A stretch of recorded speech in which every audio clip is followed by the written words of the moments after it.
It turns out the very people that were fighting white supremacy were actually paying for it. It's Tinfoil Tuesday.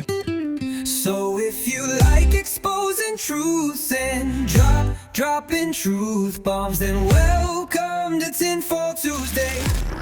I want the truth. Well, a big shazam to you people, the Southern Poverty Law Center. We've talked about them on this channel for years and years.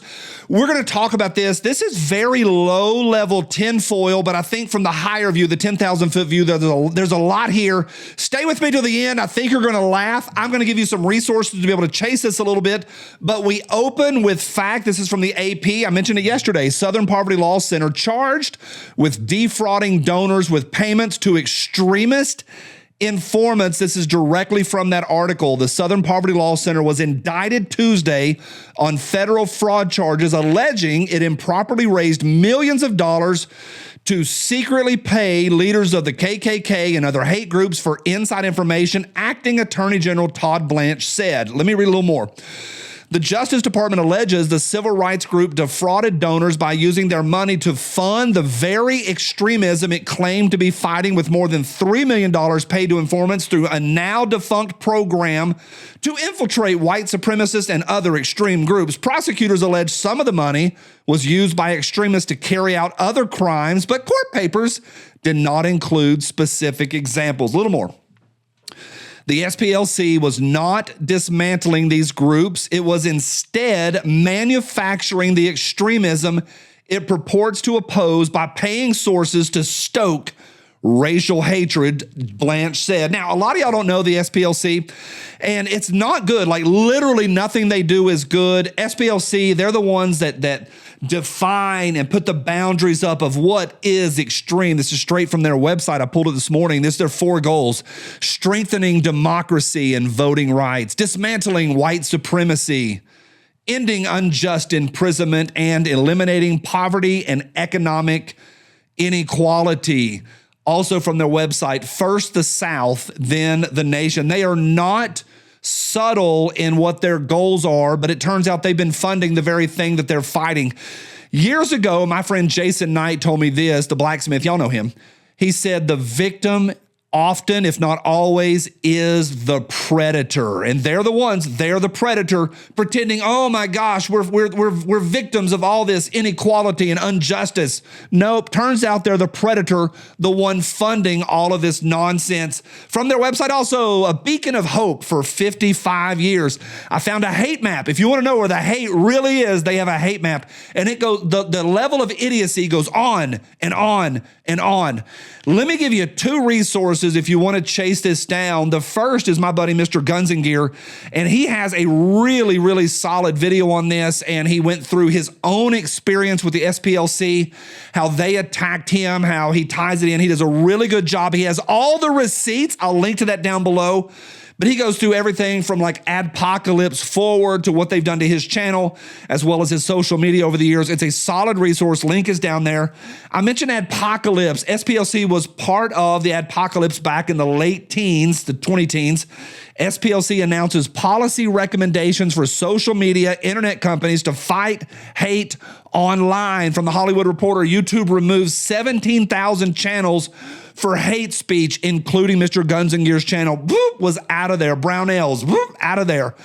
Obviously, Mr. Guns and Gear is back, but it was a big, nasty fight. The SPLC fought YouTube literally as a third party, giving recommendations and guidelines and policy for what is hate and what is not. They are the ones on some level that define what extremism is. This is the enemy. Clearly is the enemy. Let me do one birthday shout out. Hey, Johnny, my husband, Chris, is a huge fan of yours, and we watch your videos every day. His birthday is on Tinfoil Tuesday, April 28th.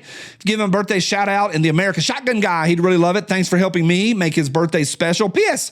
Sorry for not posting this right place. I'm not big into YouTube or social media. Hey, Chris, I appreciate you. Happy birthday. Get some! The other resource that I want to give you is my friend and homo, Paul. He's over at the Legally Armed America channel. He breaks this down beautifully. His graphics were phenomenal. This is straight from Paul's video, the SPLC's dirty little secret.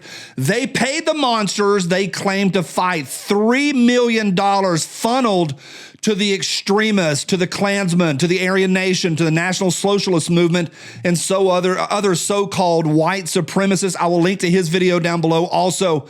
This is baffling.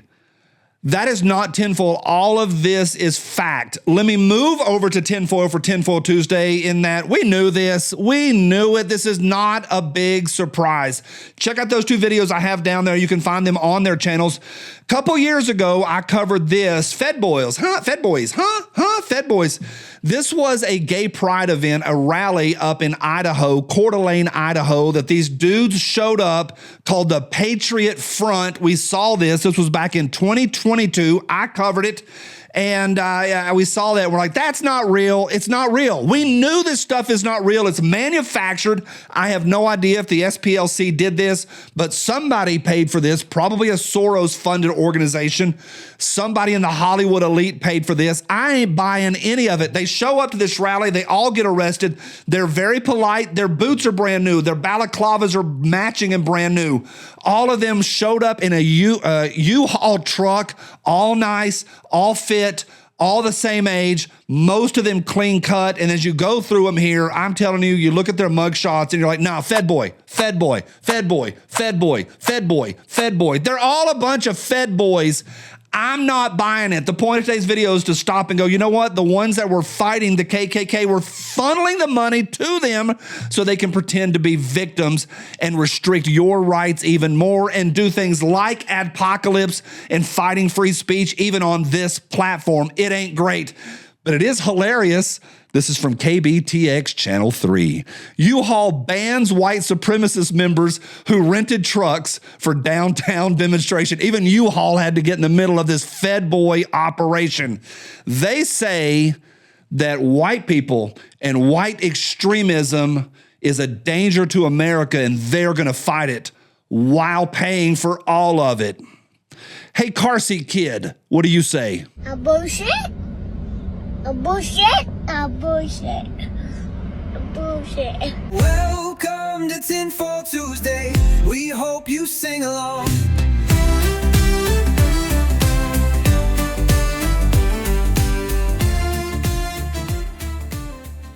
You want answers? Diabetes.